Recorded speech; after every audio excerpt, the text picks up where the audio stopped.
Colleagues తో మాట్లాడేటప్పుడు, relatives తో, మీ ఫ్రెండ్స్ తో, వేరే వ్యక్తులతో మాట్లాడేటప్పుడు మీ పిల్లలు గట్టిగా అరవటం, ఏడవటం, కింద పడి డొల్లటము, ఒకటే క్వశ్చన్ ని రిపీటెడ్ గా అడగటము, వాళ్ళు వస్తువులు కింద పడేయటం చేస్తున్నారా? అయితే దీని యొక్క function attention. Hi, this is doctor Satnam Agastya, board certified behaviour analyst from US board. మీ అటెన్షన్ కోసము పిల్లలు ఇవన్నీ చేస్తున్నారని అర్థం. దీనికి మీరు ఎలా రియాక్ట్ అవుతున్నారు, ఎలా రెస్పాండ్ అవుతున్నారు? మీరు నాన్న అలా చేయకూడదు కదా, నువ్వు కామ్ గా ఉండాలి కదా, ఇలా పడేయటం తప్పు కదా అంటారు. పాజిటివ్ గానే మీరు చెప్తున్నారు.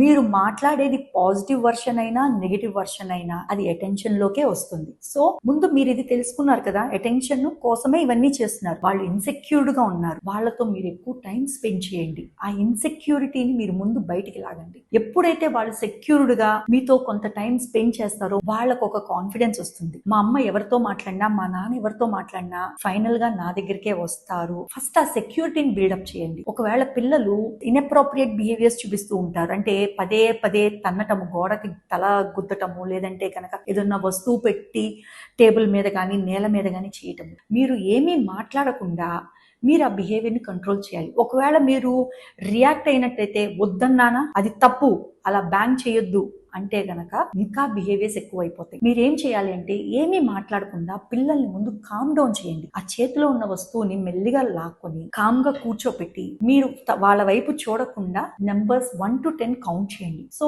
ఆటోమేటిక్ గా వాళ్ళ బిహేవియర్ అనేది కామ్ డౌన్ అవుతుంది. సో ఇలా చేసినట్టయితే ఈ అటెన్షన్ బిహేవియర్ ని మనం చాలా వరకు తగ్గించగలుగుతాం. ఇంకా ఏమన్నా ఫర్దర్గా అటెన్షన్ కోసం మీకు కావాలంటే మీరు నన్ను కాంటాక్ట్ చేయొచ్చు. Thank you.